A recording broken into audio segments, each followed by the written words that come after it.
ಉಪಚುನಾವಣೆಯಲ್ಲಿ ಅಭೂತಪೂರ್ವ ಯಶಸ್ಸು ಸಾಧಿಸಿರುವ ಕಾಂಗ್ರೆಸ್ ಈಗ ದೇವೇಗೌಡರ ತವರು ಜಿಲ್ಲೆಯಲ್ಲಿ ಶಕ್ತಿ ಪ್ರದರ್ಶನಕ್ಕೆ ಮುಂದಾಗಿದೆ. ಈ ಮೂಲಕ ಜೆಡಿಎಸ್ ಬಿಜೆಪಿ ಎರಡಕ್ಕೂ ಟಕ್ಕರ್ ಕೊಡಲು ಕೈತಂತ್ರ ಮಾಡಿದ್ದು ಎಲ್ಲರ ಚಿತ್ತ ಅತ್ತನೆಟ್ಟಿದೆ.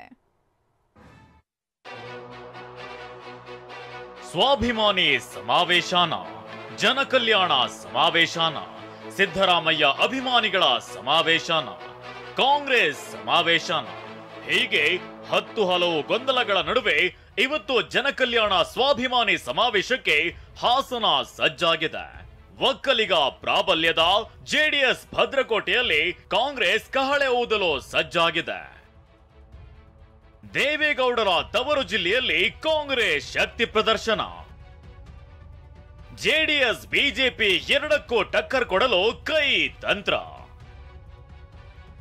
ಎಲ್ಲೆಲ್ಲೂ ಸ್ವಾಭಿಮಾನಿ ಸಮಾವೇಶ, ಪೋಸ್ಟರ್ ಫ್ಲೆಕ್ಸ್ ಅಬ್ಬರ. Siddaramaiah team versus DK team ಮುಸುಕಿನ ಗುದ್ದಾಟದ ಮಧ್ಯೆ ಹಾಸನದಲ್ಲಿ ಕೈಪಡೆಯ ಶಕ್ತಿ ಪ್ರದರ್ಶನಕ್ಕೆ ಕೌಂಟ್ ಡೌನ್ ಶುರುವಾಗಿದೆ. ಅರಸೀಕೆರೆ ರಸ್ತೆಯ ಎಸ್ಎಂ ಕೃಷ್ಣ ನಗರದಲ್ಲಿರೋ ಕೆಎಸ್ಸಿಎ ಕ್ರಿಕೆಟ್ ಮೈದಾನದಲ್ಲಿ ಬೃಹತ್ ವೇದಿಕೆ ಸಜ್ಜಾಗಿದೆ. ಲಕ್ಷ ಲಕ್ಷ ಜನರ ಆಗಮನದ ನಿರೀಕ್ಷೆ ಹುಟ್ಟಿದೆ. ಬೆಳಿಗ್ಗೆ 11:30ಕ್ಕೆ ಹಾಸನದಲ್ಲಿ ಜನಕಲ್ಯಾಣ ಸಮಾವೇಶ ಉದ್ಘಾಟನೆಯಾಗಲಿದೆ. CM Siddaramaiah, DCM DK Shivakumar ಸೇರಿದಂತೆ ಇಡೀ ಸಚಿವ ಸಂಪುಟ ದಂಡೆ ಕಾರ್ಯಕ್ರಮದಲ್ಲಿ ಭಾಗಿಯಾಗಲಿದೆ. 480 ಅಡಿ ಅಗಲ ಮತ್ತು 600 ಅಡಿ ಉದ್ದದ ಬೃಹತ್ ಟೆಂಟ್ ಹಾಕಲಾಗಿದೆ. ಸುಮಾರು 70,000 ಜನ ಕೂರಲು ಆಸನಗಳ ವ್ಯವಸ್ಥೆಯನ್ನ ಮಾಡಲಾಗಿದೆ. ಲಕ್ಷಾಂತರ ಜನರು ಸಮಾವೇಶಕ್ಕೆ ಆಗಮಿಸುವ ನಿರೀಕ್ಷೆ ಇರೋದ್ರಿಂದ ಪೊಲೀಸ್ ಇಲಾಖೆ ಸಾಕಷ್ಟು ಭದ್ರತೆ ವ್ಯವಸ್ಥೆ ಕೈಗೊಂಡಿದೆ.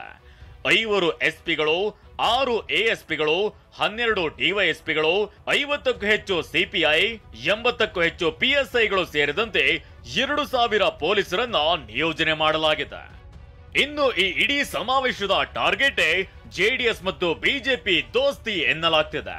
ಇದಕ್ಕಾಗಿ ದೊಡ್ಡಗೌಡರ ತವರು ಜಿಲ್ಲೆ, ಕರ್ಮಭೂಮಿ ಜೆಡಿಎಸ್ ಭದ್ರಕೋಟೆ ಹಾಸನದಿಂದಲೇ ಇದಕ್ಕೆ ಅಡಿಪಾಯ ಹಾಕಲು ಮುಂದಾಗಿದೆ.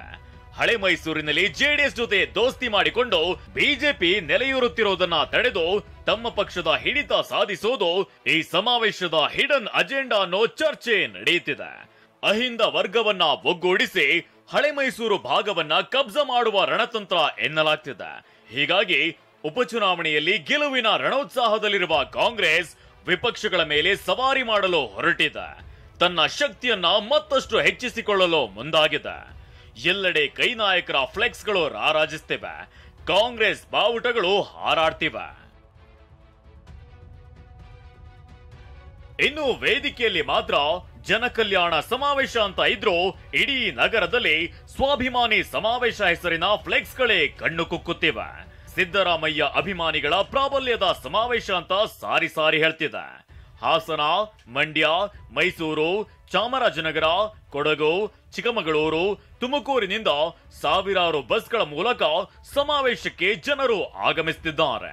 ನಮ್ಮ ಕಾರ್ಯಕರ್ತರು, ಮುಖಂಡರುಗಳು ಅವರೇ ಸ್ವಯಂ ಆಗಿ ಸ್ವಂತ ವಾಲಂಟಿಯರ್ ಆಗಿ ಬರುವಂತದ್ದು. ಇದನ್ನ ಯಾರಿಗೂ ಕೂಡ ಜನಗಳಿಗೆ ವ್ಯವಸ್ಥೆ ಮಾಡಿ ಕರ್ಕೊಂಬಂದು ಇಲ್ಲಿ ಕೂಡಿಸುವಂತದ್ದೇನಲ್ಲ. ಪ್ರದೇಶ ಕಾಂಗ್ರೆಸ್ ಸಮಿತಿ ಮತ್ತೆ ಸ್ವಾಭಿಮಾನ ಒಕ್ಕೂಟಗಳ ಸಂಯುಕ್ತ ಆಶಯದಲ್ಲಿ ಜನ ಆಂದೋಲನ ಸಮಾವೇಶ ಅಷ್ಟೇ. ನಮ್ಮನ್ನು ಮುಗಿಸೋದು ದೇವರು ಮಾತ್ರ, ರೇವಣ್ಣ ಗರಂ. ಇನ್ನು ಜೆಡಿಎಸ್ ಭದ್ರಕೋಟೆಯಲ್ಲಿ ನಡೆಯುತ್ತಿರೋ ಸಮಾವೇಶದ ಬಗ್ಗೆ ದೆಹಲಿಯಲ್ಲಿ ಪ್ರತಿಕ್ರಿಯಿಸಿರೋ ಜೆಡಿಎಸ್ ನಾಯಕ ಎಚ್.ಡಿ. ರೇವಣ್ಣ, ಸಮಾವೇಶ ಮಾಡ್ಲಿ, ನಾವೇನೋ ಹೆದರಲ್ಲ, ನಮ್ಮನ್ನ ಮುಗಿಸೋದು ದೇವರು ಮಾತ್ರ, ಅಭಿವೃದ್ಧಿ ಮಾಡ್ಲಿ ಅಂತ ಸವಾಲು ಹಾಕಿದ್ದಾರೆ. ಅದಕ್ಕೆಲ್ಲ ನಾವು ತಲೆ ಕೆಡಿಸ್ಕೊಳ್ಳಲ್ಲ. ಮಾಡಲಿ, ಅವರಿಗೆ ಮಾಡಿ ಜಿಲ್ಲೆ ಅಭಿವೃದ್ಧಿ ಮಾಡಲಿ. ನಾವೇನು ಅದ್ರ ಬಗ್ಗೆ ಗಾಬರಿ ಆಗಬೇಕಾದಂಥ ಸನ್ನಿವೇಶ ಏನಿಲ್ಲ. ಮುಗಿಸೋದು ದೇವ್ರಿಗೆ ಸಂಬಂಧಪಟ್ಟಿದ್ದು. ನಾವು ಇಂಥ ಸಮಾವೇಶ ಎಷ್ಟು ನೋಡಿದೀನಿ ರೀ. ಇವಕ್ಕೆಲ್ಲ ಏನು ತಲೆ ಕೆಡಿಸ್ಕೊಳ್ಳಲ್ಲ. ಒಟ್ನಲ್ಲಿ ಜೆಡಿಎಸ್ ಭದ್ರಕೋಟೆಯಲ್ಲಿ ಕೈ ಶಕ್ತಿ ಪ್ರದರ್ಶನಕ್ಕೆ ಹಾಸನ ಸಜ್ಜಾಗಿದೆ. ವಿಪಕ್ಷಗಳ ಆರೋಪಗಳಿಗೆ ಉತ್ತರ ನೀಡಲೆಂದೇ ನಡೆಯುತ್ತಿರೋ ಸಮಾವೇಶದಲ್ಲಿ ನಾಯಕರ ತಿರುಗೇಟು ಹೇಗಿರಲಿದೆ ಅನ್ನೋ ಕುತೂಹಲ ಮೂಡಿದೆ. ಮಂಜುನಾಥ್ ಕೆಬಿ, ಟಿವಿ9 ಹಾಸನ.